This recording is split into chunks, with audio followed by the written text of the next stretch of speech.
पिछले 32 वर्षों से विस्थापित कश्मीरी हिंदू जस्टिस के लिए गुहार लगा रहे हैं।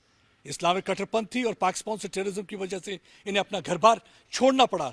आज सबकी निगाहें अदालत पर टिकी हुई हैं। यासीन मलिक टेररिस्ट था। यासीन मलिक की वजह से कितने कश्मीरी पंडितों को मारा गया। अगर यासीन मलिक महात्मा गांधी की उसमें विचारधारा पे चल रहा था तो 90 में कौन यासीन मलिक था? वो उसका बूथ था क्या वो? अब वो बोलेगा मैं 100 चूहे खाकर बिल्ली हज को चली, लेकिन चूहे तो खा लिए उसने, हज कहां से कबूल होगा उसका? आप कैसे देखते हैं महबूबा मुफ्ती जैसे सियासतदान, वो कहते हैं कि प्रधानमंत्री राजीव गांधी को जिन्होंने मारा था उनके कातलों को भी बख्शा गया, तो यासीन मलिक के लिए भी कुछ लीनियंसी होनी चाहिए। आपको लगता है कि इसको कुछ लीनियंसी? कोई नहीं, कौन सी लीनियंसी चाहिए? जिसने लोगों को मारा है, कश्मीरी पंडितों को मारा है, वहाँ से भगाया है, वहाँ से घर से बेघर कर दिए हैं, तो उनको ऐसा ही फांसी की सज़ा मिलेगी तो और क्या, कुछ नहीं, और क्या मिलेगी? फांसी की सज़ा तो उसको होनी ही चाहिए। आप क्या कहना चाहेंगे इन सियासतदानों को जो ये छाती पीट रहे हैं यासीन मलिक के लिए, लेकिन आप लोगों के लिए कोई बात नहीं कर रहा? यासीन मलिक तो एक टेररिस्ट था और उनको उनके साथ जो सियासी पार्टियां कश्मीर की वो उनके साथ मिली भगत थी उनके साथ। या जिस दिन महबूबा मुफ्ती की ये बहन अगवा हो गई है वो यासीन मलिक का ही उसका था, वो उनके साथ मिले हुए हैं और हमारे कश्मीरी पंडितों को उन्होंने तबाह कर दिया है। इसलिए हम ये कहते हैं कि यासीन मलिक को फांसी मिलनी चाहिए। आप देख सकते हैं कि कितना आक्रोश है, कितना गुस्सा है कश्मीरी हिंदुओं में, और ये चाहते हैं कि यासीन मलिक को फांसी मिलनी चाहिए। इनका कहना है कि उन सियासतदानों से भी पूछ रहे हैं एक सवाल कि आप विलन्स के लिए बोल रहे हैं लेकिन विक्टिम्स के लिए बात नहीं कर रहे। आज भी आप अपनी छाती किसके लिए पीट रहे हैं? उस आतंकवादी के लिए जो इनके जेनोसाइड के लिए रिस्पॉन्सिबल है, एथनिक क्लिंजिंग के लिए रिस्पॉन्सिबल है, एयरफोर्स ऑफिशियल्स की किलिंग के रिस्पॉन्सिबल है। और महबूबा मुफ्ती की बहन को भी अगवा इसी यासीन मलिक ने किया था और महबूबा मुफ्ती की बहन ने अदालत में यासीन मलिक को आइडेंटिफाई भी कर लिया। फिर क्या वजह है कि महबूबा मुफ्ती, अल्ताफ बुखारी, सज्जाद लोन या बाकी लोग आज भी यासीन मलिक की पैरवी कर रहे हैं? कितना आपको गुस्सा आता है जब आप देखते हैं कि ये सियासतदान पैरवी करते हैं और आपकी बात नहीं? सर कलेजा फटता है, कलेजा फटता कि जब इनकी ये पैरवी करते हैं। अगर महबूबा मुफ्ती की बहन को यासीन मलिक ने जिस दिन अगवा किया था, ठीक है, क्या उस दिन वो महबूबा की बहन नहीं थी? उनको पता क्या उस दिन वो महबूबा की बहन नहीं थी? रुबिया सईद ने उसको खुद आइडेंटिफाई किया कोर्ट में कि हाँ ये was the person who kidnapped her. Preplan था ये प्रीप्लान था इसके उसका अगवा।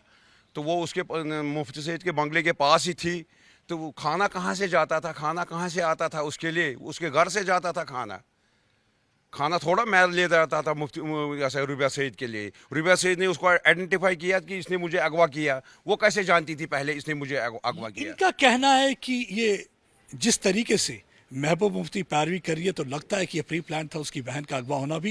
ये कई सवाल उठा रहे हैं और महबूब मुफ्ती जिस तरीके से पैरवी कर रही है उससे भी कई सवाल निशान लगते हैं कि, और इनका ये कहना है कि अब वक्त आ गया है जीरो टॉलरेंस पॉलिसी का। जब जीरो टॉलरेंस पॉलिसी की बात करें तो यानी कि प्रीमियम सेपरेटिज्म पे नहीं होना चाहिए, नो इंसेंटिवाइजेशन ऑफ टेरर, बिल्कुल सजा मिलनी चाहिए उन कातिलों को जिन्होंने कई बेगुनाहों के कत्ल किए हैं। और यासीन मलिक के हाथ जो हैं खून से रंगे हुए हैं।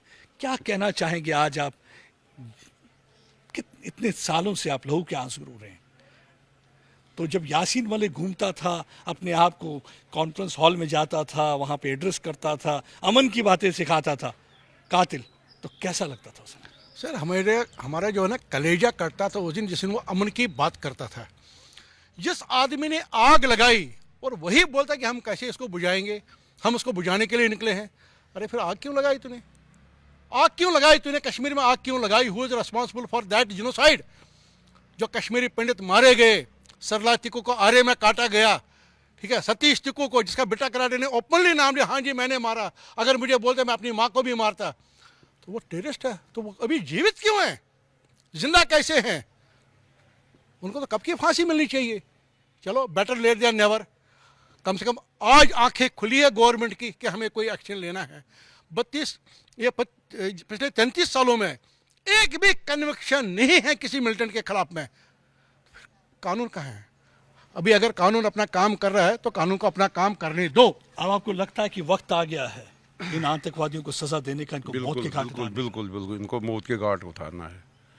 और तभी हमें तसल्ली होगी कि हमारा दिल जो है वो थोड़ा सा शांत हो जाएगा। तब तक हमारा दिल शांत नहीं होगा। देखिए 32 वर्ष तो उनके वापस आ नहीं सकते। इन्होंने जो सफ़र किया है, जो प्रॉब्लम्स इन्होंने सही हैं, वो तो यही जानते हैं कितना दुख सहा है, अपनों की जान गई है और कितना नुकसान हुआ है। लेकिन हाँ, ये कहते हैं कि हमारे कलेजे को थोड़ी ठंडक मिलेगी अगर यासीन मलिक जैसे कातिलों को फांसी की सज़ा होगी। अमित भारद्वाज के साथ प्रदीप दत्ता, टाइम्स नेटवर्क के लिए।